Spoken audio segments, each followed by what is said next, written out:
వారానికి నేను గౌరవ జిల్లా అధ్యక్షుడు నెట్టంరాము గారు నాయకులు తెలుగుదేశం కుటుంబ సభ్యులందరం పాల్గొనడం జరిగింది.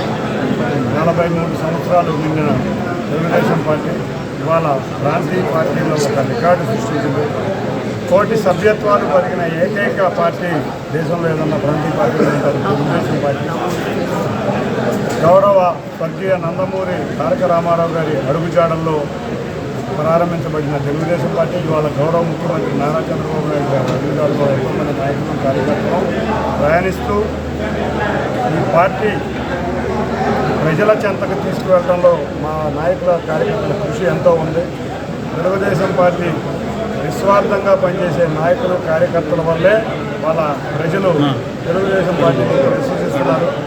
మేమందరం కూడా కుటుంబ సభ్యుల్లాగా గౌరవ ముఖ్యమంత్రి నారా చంద్రబాబు నాయుడు గారు ఏది ఆదేశిస్తే అది పనిచేసే కార్యకర్తలు అందరం కూడా రేపు 27, 28, 29 తారీఖు కడప మహానాడు జరగబోతుంది. రేపు 22వ తారీఖు ఎన్టీఆర్ జిల్లా మహానాడు కూడా జరగబోతుంది. మా పండగ వాతావరణం ఈ 10 రోజులు మాకు పండగ వాతావరణం లేదు. మా తెలుగుదేశం కుటుంబ సభ్యులకి ఈ పండగ వాతావరణం ఇప్పుడు అందరి కుటుంబ సభ్యుల ముందు జరుపుకుంటూ ఆనందంగా ఉంది. నందిగామ నియోజకవర్గంలో ఏ కార్యక్రమం మొదలుపెట్టినా బ్రహ్మాండంగా ఉంటుంది. నందిగామ నియోజకవర్గం అంటేనే పార్టీ కార్యకర్త అంటేనే 82 నుంచి పనిచేసి ఇప్పుడు లోకేష్ గారితో పనిచేసి మన వ్యక్తులందరూ కూడా ఈ నందిగామ నియోజకవర్గాన్ని చాలా స్ట్రాంగ్ నియోజకవర్గం చేసి ఒక అదృష్టమైన నియోజకవర్గం తీసుకెళ్లే విధంగా కృషి చేస్తామని అందరికీ తెలియజేసుకుంటాం. నారా లోకేష్ గారికి పదవి వర్కింగ్ ప్రెసిడెంట్ అయితే పార్టీ అట్లా బలోపేతం అవుతుంది అనుకున్నారు.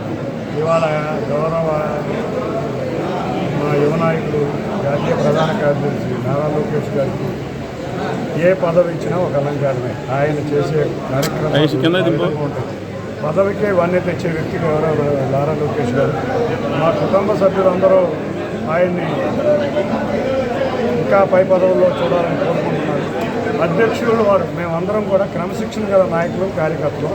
మా అధ్యక్షుల వారు మా జాతీయ అధ్యక్షుల వారు నారా చంద్రబాబు నాయుడు గారు ఏది ఆదేశిస్తే గౌరవ లోకేష్ గారు తీసుకుంటారు. తప్పకుండా మా కార్యకర్తలకైతే కోరిక అయితే బలంగా ఉంది. తప్పకుండా మంచి పదవులో నారా లోకేష్ గారిని చూడాలని ఉంది. కానీ గౌరవ అధ్యక్షులు నారా చంద్రబాబు నాయుడు గారు ఏదిస్తే అది మేము క్రమశిక్షణగా పాటించి తప్పకుండా భవిష్యత్తులో నారా లోకేష్ గారి మా అందరి నాయకుడిగా ఇప్పటికే మా అందరికీ నాయకుడు రాష్ట్రాన్ని ఏలే నాయకుడిగా చూస్తామని అందరం ఆశిస్తాం.